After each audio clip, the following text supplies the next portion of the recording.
Hello everyone, my name is Eric Ordway. I'm a lecturer in ceramics here at Truman State University, and I want to take a minute to show you around the ceramics facilities and tell you a little bit about our program.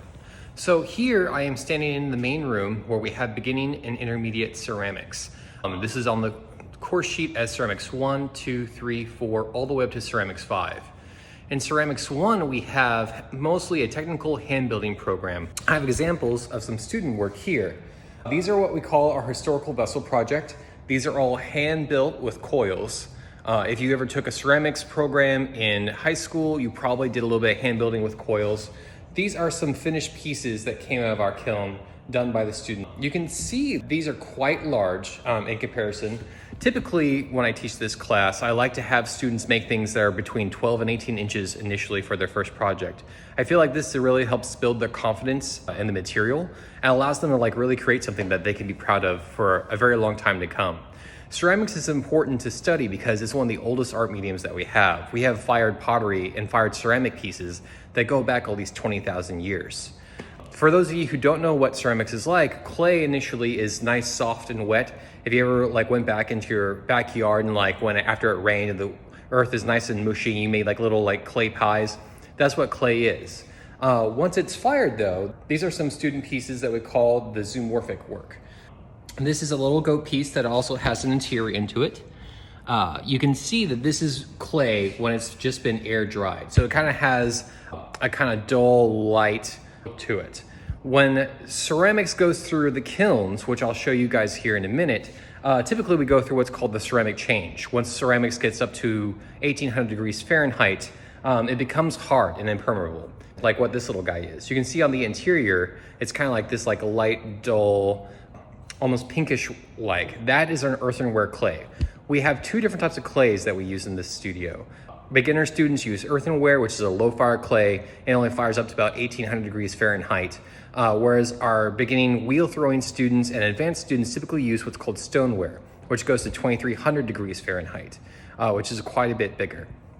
You can see that between the historical vessels and then the zoomorphic vessel, those are the first two projects that we typically tackle in beginning ceramics. You learn how to coil build, you learn how to use slabs, you learn how to do simple construction techniques to make sure that you can complete very successful pieces. Behind me is the beginning work area. You see that we have several work tables here, and because of COVID, we're getting some precautions in place. So we have some plastic screens in between each of the students when they're beginning to do their work. We have some work boards, we have some clay, we have some buckets for them, so that way everyone can remain as safe as possible while they're working in the studio. This is quite a very large studio space, which is really nice. We have 20-foot ceilings, we have lots of really great daylight through this whole suite of windows. Typically in beginning ceramics, we can have up to 20 students in this room working on their hand-built pieces. Because of COVID, we're going to limit that number down to about 10. We will still have a full class of 20 students. However, we will make sure that there are no more than 10 students working in this space at a time. So the beginning students get to use this space for their hand building. It's primary. They use their fingers, they use the clay, they use a few simple tools. You don't have to have any clay experience whatsoever to learn and to pick up this class. It's designed so that anyone can come in and learn basic techniques and really get time to practice and master those things. Behind me now is the beginning wheel throwing class and intermediate wheel throwing class. So you see that we have several wheels set up here. Again, because of COVID, we have some social distancing happening between each of the wheels so everyone's safe. Ceramics 2 is beginning wheel throwing class. So it will allow you to, for those of you again who never had experience throwing on the potter's wheel, we will design the curriculum around to help you build those skills that you need to make successful pieces. It primarily works towards functional wear, so bowls, cups, working in a series. This allows you to be able to actually take pieces home that you'll be able to use every day. Eat your cereal from, drink your coffee, enjoy a nice cup of tea. Ceramics 3, 4, and 5 are a continuation of building upon those techniques that you learn in beginning ceramics and intermediate ceramics. So your beginning hand building skills, your beginning wheel throwing skills, all those begin to be advanced as you learn to make more complex forms. I'm going to now take some time and kind of show you guys around the studio a little bit, because it's really nice, the facilities that we have here on all the space that we have. So when you all come into the class for the first time, you will be entering in through our door. We have some locker space. So if you want to have a secure place that you can keep some tools or keep some work behind, those are great places for you all to have your own space that is closed and have the potential of being put a lock on it if you so desire.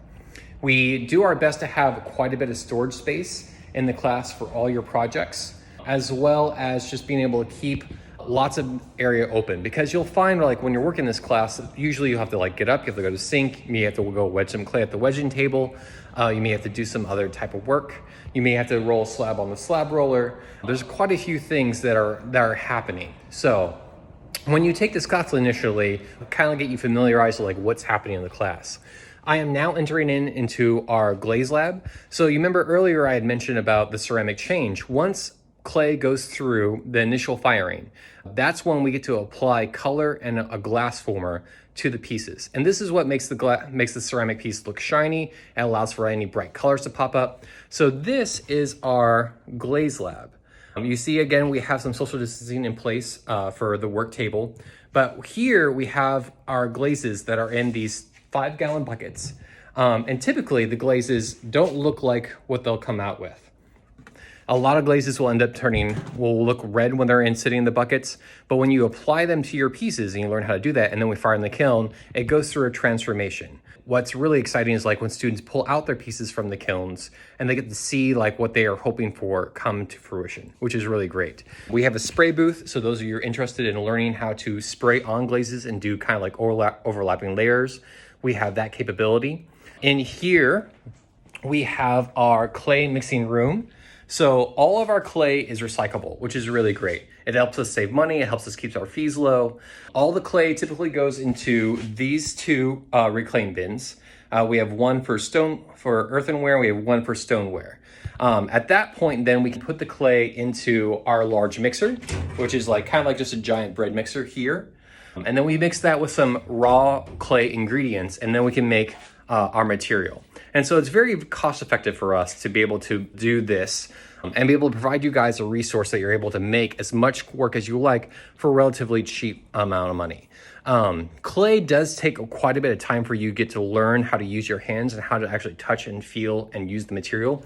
So typically I recommend that most students spend anywhere between 3 and 6 hours outside of our class time really practicing with the material and getting a enhanced feel for it. This is our kiln room.